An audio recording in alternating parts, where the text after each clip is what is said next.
Know Me Yet Podcast Network. Hey, you are tuned in to Two Gems and a Mic with hosts Tanisha the Diva Mahomes and Linda L.D. Dorsey. Just know, if we talking about it, you need to hear about it. Unwind and enjoy.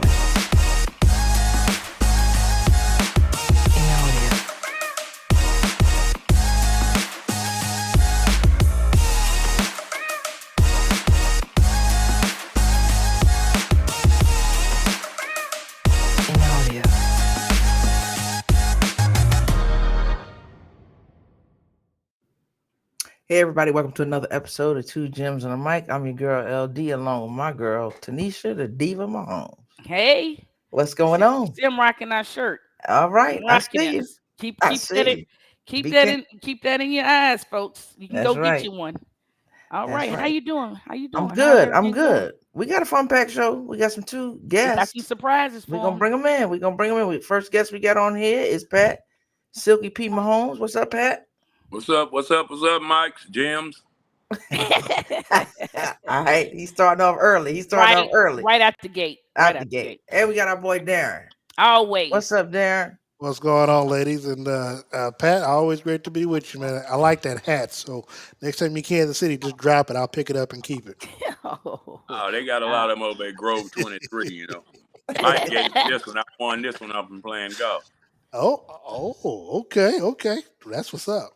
Well, Linda, tell them what we got in store for them. Oh, we're gonna jump right in. We're gonna start off with the NFL, and then we're gonna jump. We'll start with the WNBA. We're gonna jump into the NFL, talk about CeeDee Lamb's contract, that impact, a little Major League Baseball, and then what we got in store. We talk about that when we get to it. So let's jump right in. WNBA, we getting down to the wire. Mm-hmm. I got a question for all of y'all. What we thinking about the Aces? Woo. They got to get it together. They can't keep losing like this. I mean, old girl, Asia dropped 42 points and lost. I think I'd walked in. You remember that video where people just walk in and start slapping the whole team? Yeah. I think I'd slap my whole team if I dropped 42 and we still lose. Yep, that was it. Who you got going, Pat? Well, I think the Aces are in a point where they have won a couple of them back to back. And it's kind of like the Chiefs and, other teams that know that once the bell rings, they can turn it up a little bit. So I'm not too worried about them. They still got a solid squad. They know what it takes to get it done. So, a loss here or there in the regular season doesn't bother me. I still think they got to be the favorites, going into that. Okay. What you thinking, Darren? Well, we talked about it before the Olympic break, and we kind of talked about it before the show, where I think the Aces, especially Asia, she's been getting beat up, during the Olympics and even coming out of the Olympics. And I've got New York winning it. I just like their front court presence with with Breanna Stewart, and plus I think they want a little get back after last year's playoff. I mean, I could see a rematch between those two, but I think this time around, I don't think the Aces complete the mission because they're losing too many games against teams that they shouldn't be losing to at this time of the year. Well, I think they lost. I don't think they should have lost to Dallas last night. But the Lynx, I'm not gonna say they should have won those games. The Lynx look real good. I think it might come down to the Lynx, depending on how it pairs up. Might come down to the Lynx in New York. Right now, I'm not confident in the Aces. I'm always confident in Asia. Not confident in Aces because they just ain't been pulling it together. The pieces just don't seem like they fit, and it's like I don't know what you can pull out of them. And you're going as far as the bench as you can because Kate Martin's not going to be the person to pull it out for you. So I don't know. I right now I'm seeing the Lynx. I'm not going to count Connecticut out either because they hungry too because last few years they've been getting gypped. But we'll see. We'll see what happens there. Pat, I just want to bring something up because you called me Sunday morning with some nonsense about your top 5 players. And then one of the players that I mentioned, you happened to say wasn't the top 5. And we had to call out. We called a GOAT. And you said Maya Moore was not a top 5 player. All time? I said, in my opinion, she wasn't a top 5 player. She wasn't in my top 5. That doesn't mean that's universal around the world. I mean, some people think Steph Curry is a top 5 player. In my book, he's not a top 5 player. So, in my opinion, and then the part that you conveniently left out where you disagreed, and the GOAT, that same GOAT that came on and said Maya Moore was the top 5, said that she proved my point too when I said that Maya Moore wasn't even the best player to come out of Connecticut. She never said that. Yes, she did. She said Diana Taurasi was number Well, 2. Diana Taurasi herself said that was not the case. And if you look at the statistics, she wasn't the best to come out of. Maya Moore was the best to come out of UConn. And Well, I got a question for you. I mean, how are you defining the best? I mean, she couldn't have won more titles than no, they wasn't the Brianna same. Stewart. Brianna Stewart was 4-4. We ain't even talking about Brianna Stewart. So we talking about Diana Taurasi. We're talking about it. I'm trying to figure out how you figure out what is what. I mean, what did Maya Moore do that Taurasi didn't do? A whole lot that she didn't do. She scored more points than her. She had more assists than her. She had more rebounds than her, and they both won the same amount of championships. I don't know if she scored more points or had more assists. I would doubt the assist part of it. Maybe the more points because she was on a weaker team and had to put more points weakness together. There you go. But anybody who watches basketball know that Taurasi, we had seen nothing like it.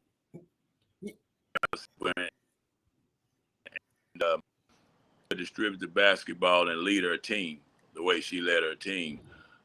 It's hard for me to put anybody above her. Okay. I have a question. That's jump right in, Darren. Disagree. Go ahead, Darren. No, my question is, if we're talking about greatest from all time, which would include Cheryl Miller, we just talking about WNBA. Top 5, greatest in the WNBA all time, not recent players. Okay, not in the really WNBA. recent players. So Asia wasn't in the mix, and people that are playing now, with the exception of Diana Taurasi, because she's been there for 20 years. Yeah, weren't in that conversation. So that speaks for itself. What list did you go off of, or did you compile? We just spitballing it. Pat just called me out of nowhere. We just spitballing it. Okay, so let me ask you, Miss Linda, who was your top 5? My top 5 was Cynthia Cooper, Maya Moore, Diana Taurasi, Candace Parker, and I was hung up on the last person. Yeah. So just no Cheryl Swoops? No, not in my top 5. She's in my top 10. In my top 5, I had Cynthia Cooper, Cheryl Swoops, Diana Taurasi. I also had Shamika Holesclaw, and then it was a toss up. It was a toss off between Lisa Leslie and what was the other girl that I had? I can't think of her right now. That even matter. Outside with you, Pat. It wasn't Maya Moore. Right. He didn't have Maya Moore in his top 5. He didn't need to. Pat, I like your list. Of course, because you don't know WNBA. No. I do. No, you don't. I do. Tell me what you know about Maya Moore, right off the top of your head. She won 4 titles. She was MVP, Rookie of the Year. She won titles at UConn. I mean, compare that to what? How many MVP titles did Cheryl Miller win? How many WNBA? Hold on. First of all, Cheryl Miller. No. Cheryl Miller never played in the WNBA. Answer the question.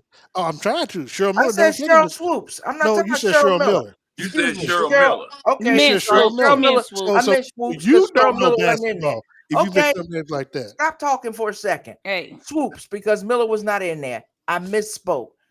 Swoops won 4 titles as well. How many WNBA MVPs or titles did she win from MVPs from the tournament? I mean, I don't have it in the back of my mind. You talking? No, you're supposed to know it. You talk none, 0, because Cynthia Cooper got them all. That's not fair. You research. Yeah, well. First of all, you ain't got to research it. If you watch basketball, you knew that Coop won all 4 of them MVPs. How many points has Kareem Abdul-Jabbar scored? How many points did he score in the NBA?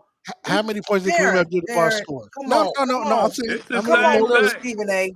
Come on, little Stephen A. No, Stephen A. If we don't debate, let's debate. Yeah. We debate how many points did he score? You want to talk about NBA? No, it's the same thing. The point being that we didn't research the topic. So yeah, you can spit numbers out, but we ain't researched the topic. But we can spin it. We can spin it the same way. We can spin it the same way. So that means you don't. That means you don't know. You don't know the NBA. Okay, then Darren, tell me how many points he scored. He scored over 38,000. Over 38,000. Yep. Mhm. Okay, over 38,000. That ain't a number. I can tell you definitively that she won 4 WNBA MVP championships. I said, hold on. I said 4 as well. What are you talking about? You asked me, I said 4. What I'm saying, Darren, if you know stuff, you know that. You talking about you know WNBA, you still trying to prove to me you know more about the WNBA than me. He It's did never say gonna happen. that he scored 4. He did say she won 4 championships like you did. You just I said asked that. I said how many. MVP. I asked him how many MVPs did Cheryl Swoops win in championships, and he said I don't know. In the finals? Yes. Okay, how many finals MVP did Steph Curry have? I have no idea. Exactly. Oh, but you know basketball. That's what our point. I said I know Point. Tanisha. Tanisha, what did I say? I know What did I say? WNBA. I know WNBA. You know NFL too, though, don't you? No. And I told Tanisha that. She is way smarter. All three of y'all are way smarter on NFL than I am. Ain't never claimed it. But you come at me with the WNBA, you're gonna have a battle. You know women's college basketball then? You know women's college basketball? Mm-hmm. How many titles and how many outstanding players did Shamika Holtzclaw win? And what year did she win them? Oh, I don't know the year. Oh, well, you don't know Give basketball it to me. then. Give it to me. 96 to 98. Okay, you just went looked that undefeated up. in 98. You just looked that up. No, I just knew it. you supposed to know this stuff. You just looked that up. You supposed to know this stuff. You just looked that up. No, I didn't. I know because Shamika Holtzclaw is the greatest player of all time for me. Now we trying Your to have favorite. fun, but we can tear up 2 divas now. No, here. You know what I'm saying? Darren just said it. So when you have that favorite player, and you said she's your favorite player, when you have that favorite player, you know their stats. Exactly. She's not my favorite player. Michael Jordan's my favorite player. That don't mean hold on. Just because Michael Jordan's my favorite player don't mean I know everything he about him. Let me finish my sentence. If you ask me about my favorite player, I could give you stats. She's not my favorite player. Do I like Holtzclaw? Excuse me. Did you say Holtzclaw or did you say Holtzclaw? Holtzclaw. Okay. Like them both. Big fans of them both. That's why they would be in your top 5. And she played off and on. She didn't play long enough to do anything. In the NBA, she did not. WNBA, she didn't play long enough. Can I say one thing? Can I say one thing? Mm-hmm. That's the point of having an opinion and a debate, because you're gonna have several people. I know my favorite player. My favorite player is Michael Jordan.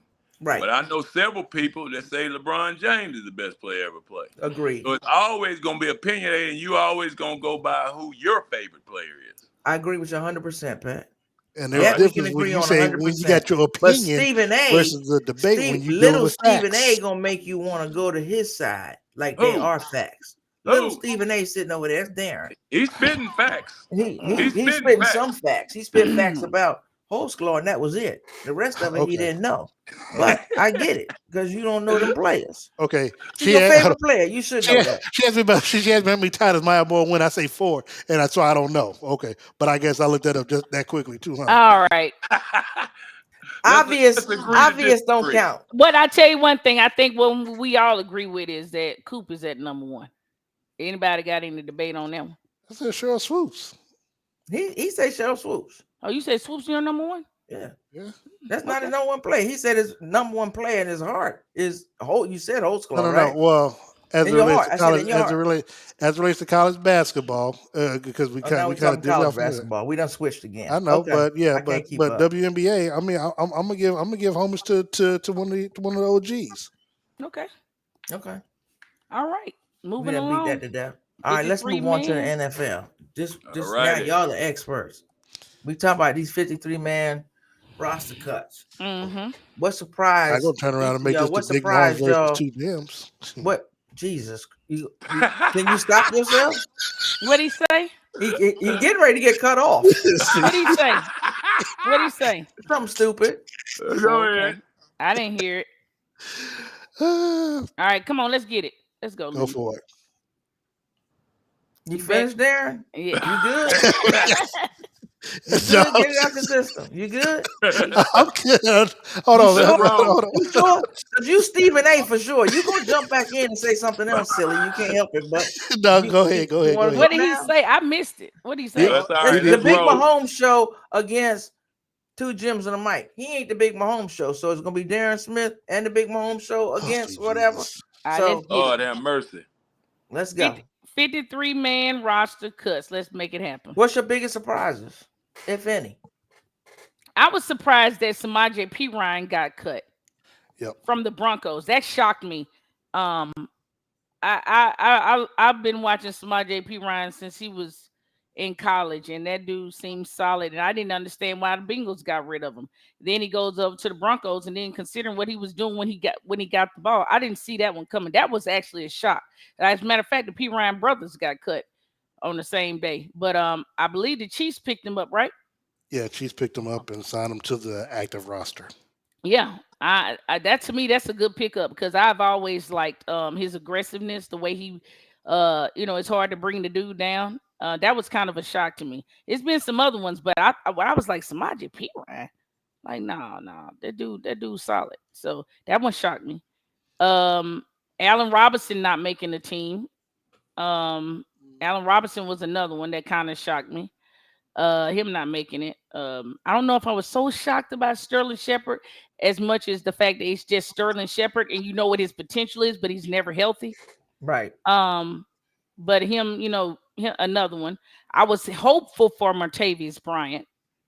But he didn't make the cut either. So, but those are probably the ones that jumped out to me the That most. shocked you the most? What about you, Yeah. Darren? Actually, the three she named, because we literally talked about that as the cuts were coming down. So the three she named were the three I was going to go with as well, because it did catch me by surprise that Samaje P. Ryan had gotten cut, and just again because there were players from other teams that that were kind of on that borderline, but nothing really stood out. And since I covered the Chiefs, I think the biggest name for me would have been Lucas Niang, because they drafted him the year after they won the Super Bowl in 2019, and I think he was a second round draft pick looking to start on the line, and then COVID hit, and of course he sat that year out. He was able to start alongside the rest of the offensive line that they had drafted after the Tampa Bay loss, and I mean he was a starter. He got injured and was never really the same player. Never really could get that starting position back, and you know injuries will do that to you if you don't get back. If you don't get back out there on the field, you just lose your chance. And he lost his chance. I mean, they drafted a left tackle last year and this year, and there just was no room for him. Pat, what about you? What you got? Well, I haven't really followed it that closely. I think Dalvin Cook, changing teams, that was kind of surprising to me. I thought that he would have had a chance to, get some carries where he was at, and being the type of back that he has been in the past, he kind of only had this one-off year, so I thought that was a guy that would have got a chance to stay where he was. A guy that people said they would have saw it coming, but I didn't really see it coming because it hadn't happened earlier before. When I thought it would have happened, would have been Kadarius Tony. Tony, yeah, yeah, yeah. Because after the year that he had last year, and then not being on the playoff roster and Super Bowl roster and all that stuff, you'd have thought Mm-hmm. that would happen sometime last year. But the fact that they brought him back into camp Yeah. and let him go through all that, and then too with the new rules, with the new kickoff rules and stuff like that, I thought he could have been an asset there, being he could catch the ball before he had to run. 'Cause pretty good once he has the ball in his hand. So it was a little surprising, but also know that the Chiefs wide receiver room was really loaded this year, and Mm-hmm. it was several guys that could have made that team that didn't make that team, like a Justin Ross, um, who seems to always shine in the preseason, and it seemed like it was finally clicking for him. And but I also think with Juju signing late like that, it kind of put some think that things hurt up him. in arms, and then you got to kind of position specific in what their roles could be in that offense because they're really, really loaded with guys, a lot of guys that can do the same thing, and you just don't want too much of one thing. So you think Juju coming back really shook some stuff up? Well, I think he's a known commodity. I mean, you know what you're going to get with him. He knows the offense. There hadn't much changed since he left. I think it was probably a situation where he got over there in New England and didn't like what was going on. He thought the grass was greener, and now that he's back with that familiarity and with his connection he had with Patrick and Andy Reid and those guys, I mean, that's something you can depend on. Yeah, the name Xavier Worthy and Hollywood Brown, that lights you up, but they're still learning. This guy knows it. And at the beginning of the season, it might be a situation where you have to lean on him a little bit more till the other guys catch up to speed, and especially with the injury to Hollywood. So it just made sense, and I think it's a good fit.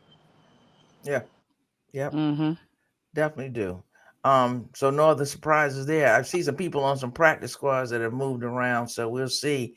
We know how the injury bug hits teams every year, and some of those players will come out and get a chance to shine. What you got, Tanisha? You know what? Another one I was thinking about. I was shocked that Noah Brown didn't make it. I figured he was injured, and they got. And don't get me wrong, Houston is loaded. They are loaded, but I thought with the production that he had when he was healthy, that they would keep him around. And when I seen him, I was like, maybe Dallas need to go back and think about that. Because we let him go, and then he started, being this guy, and now, he's back out there. I don't know. I thought Noah Brown was a little bit of a shock as well.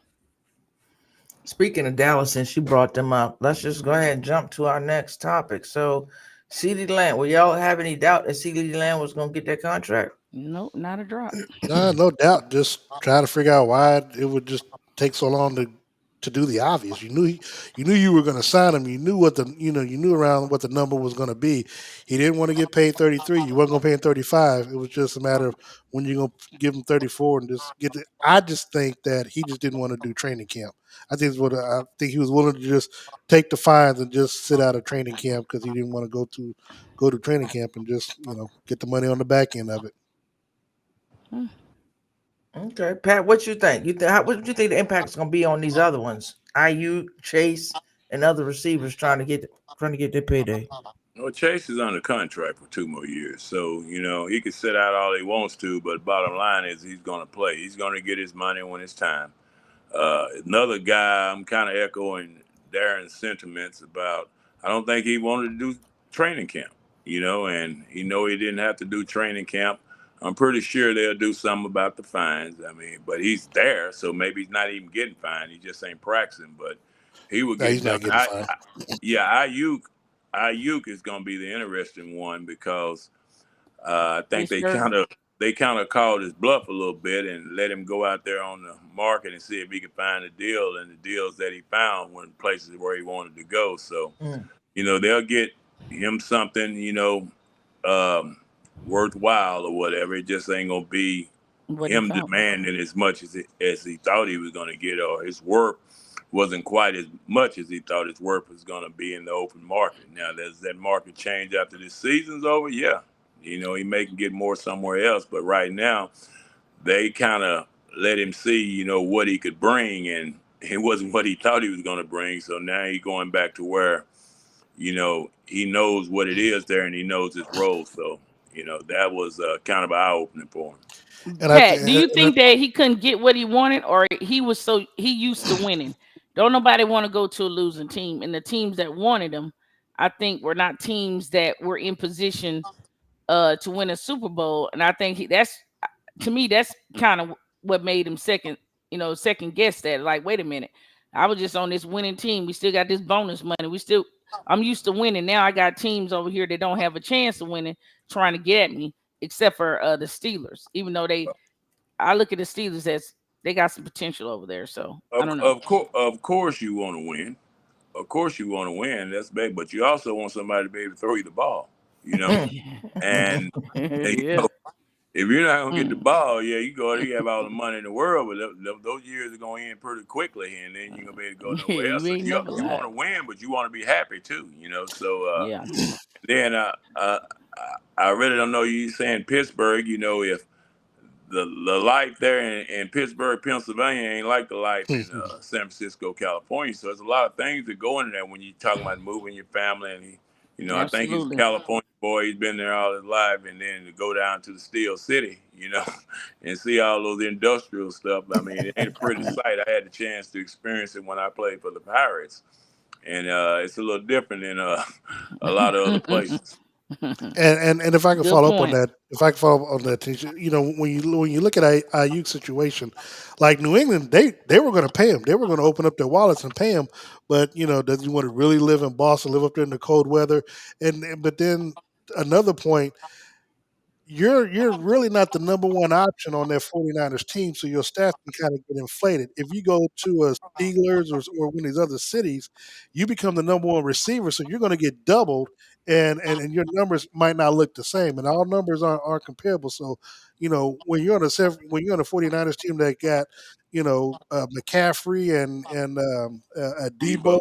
I mean, so you can put up decent numbers because you have other people surrounding you that Hmm. makes It's your numbers drawing it. It's up. drawing Mhm. that You that go drawing them somewhere, double teams. yeah. You So gotta so so you ask go Juju somewhere about else. that.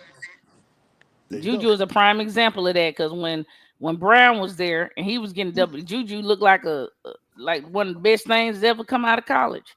And the other thing, speaking about Juju, one of the things that I'll give Brett Veach credit for is that he brought him in kind of like Hollywood, giving him a 1 year deal, a prove it deal, so to speak, to where you can kind of jumpstart that to go get a bigger contract somewhere else. And so for example, he's getting paid $16 million total from the New England Patriots. New England Patriots. 9 million that he made last year, the five whatever he's making this year, that's being offset with the rest with the Kansas City Chiefs, and then of course the 9 million that he made the year before with Kansas City. So within this 3 year period, he's going to make $25 million.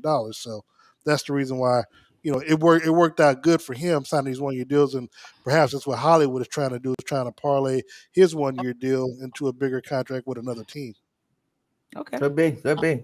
Then look at that perspective. Yeah, that's a good look. That's not Stephen, little Stephen A. He got jokes. You He got wild jokes. man. You hit with little Oh, Stephen A. and I There. know everybody's looking for it because we're not gonna do our predictions this week. We're gonna do those next week. So we're gonna jump over. I want to jump over to Major League Baseball. Pat, them races, they heating up over there. Oh man, the hometown team for Darren is looking very good. The Royals are really playing well. Mm-hmm. Rangers still struggling a little bit. I think some teams are getting hot at the right time. Dodgers, of course, you ain't gonna do their thing. You got a lot of teams that are playing good baseball, but I think it's very exciting seeing the Royals do what they were doing. They're doing, especially in that tougher division, which that division may have two or three teams make the playoffs. So it's exciting times. It's getting close. August is kind of the dog day. September is going to decide, what's going on. And as Reggie Jackson once said to me, you know what I did in October. So we're getting close, and it's fun time. Correct me if I'm Yeah. wrong. It's six that teams that that make what the he told you, playoffs, Pat? correct? 6 teams in both both Yeah, I think conferences. it's 16. But they got Okay. that play-in game They're too. playing So game. Yeah. Okay. yeah. Yep. And I was looking at my Yankees and the O's. They right on top of each other. Yankees one game up. So we'll see. My stud though, he's having a great year. Aaron Judge is having a great year.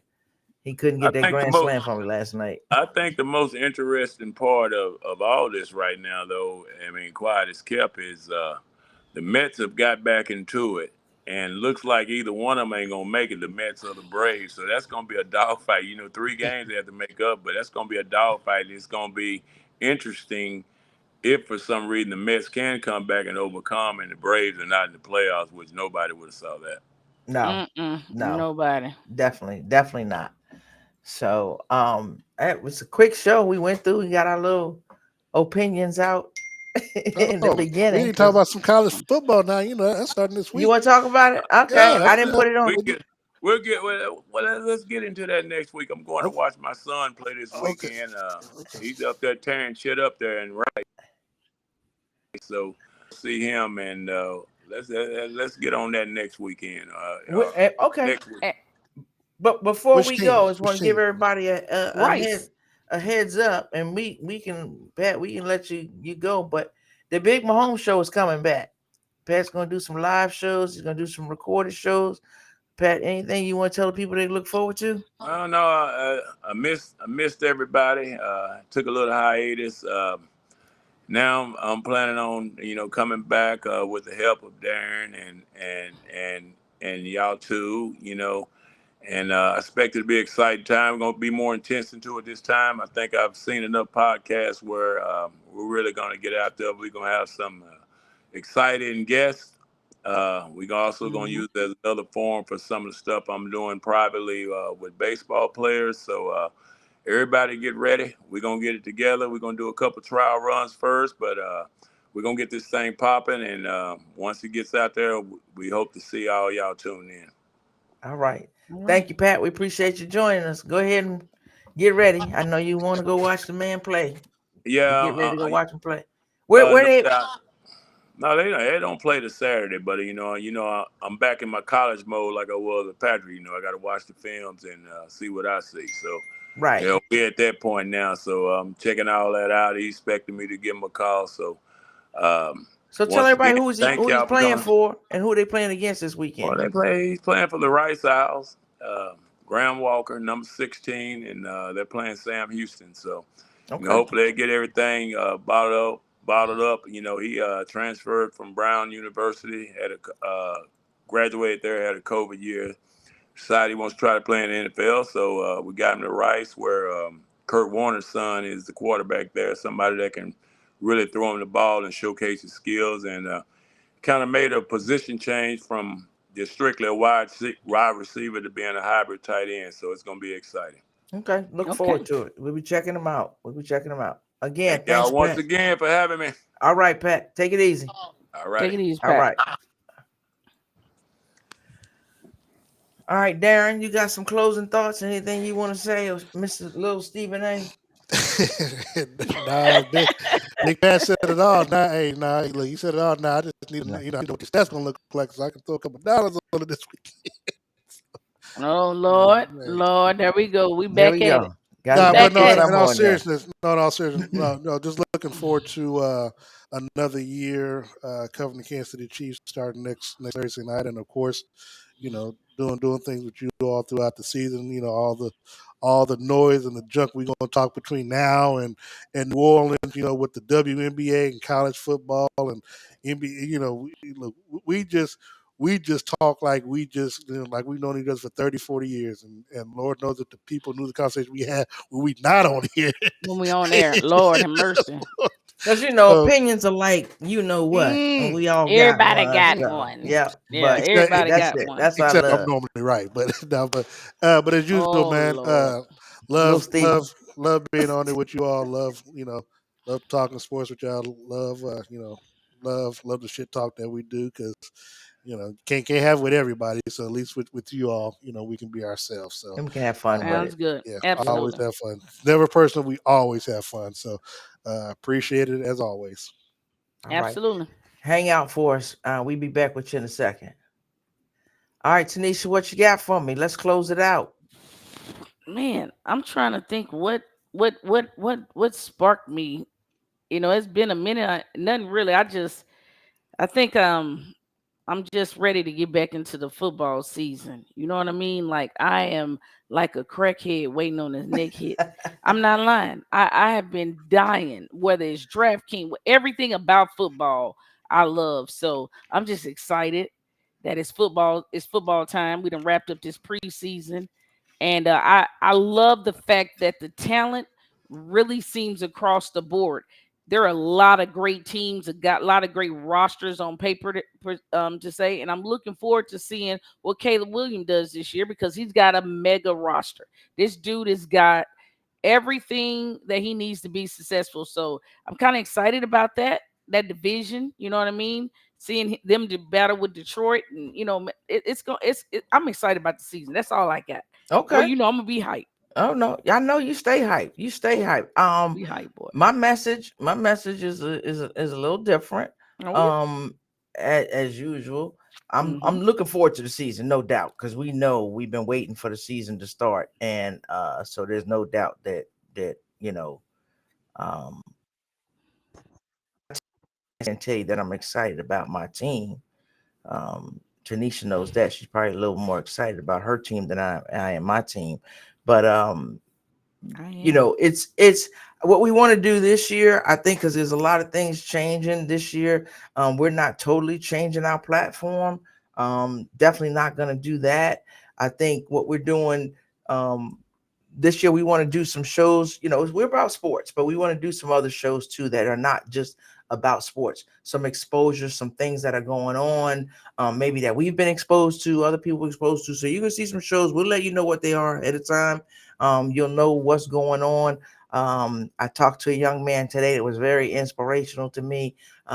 Grew up with his mom, his aunt, and his sisters. So folks like that we're gonna have on the show that are doing different stuff. Tanisha's doing some things. We entering new chapters in our lives, which are making us look at things different. So with sports come a lot of things that go on with life, and I think with the Olympics and stuff, you learn more about people's backgrounds and stuff that they're doing. I think those things are very interesting. So we're going to highlight what we can, when we can.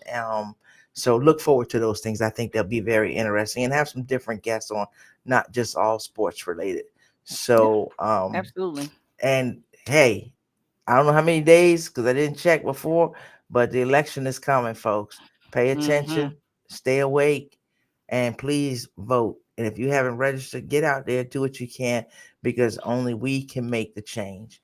And until next time, I tell everybody, please, please, as we always say, Tanisha, be kind, be blessed. It's free. Be kind and be peace. Peace. Thank you for tuning in to Two Gems on the Mic. Be sure to subscribe and follow. Until next time, remember, be kind, be blessed. Peace.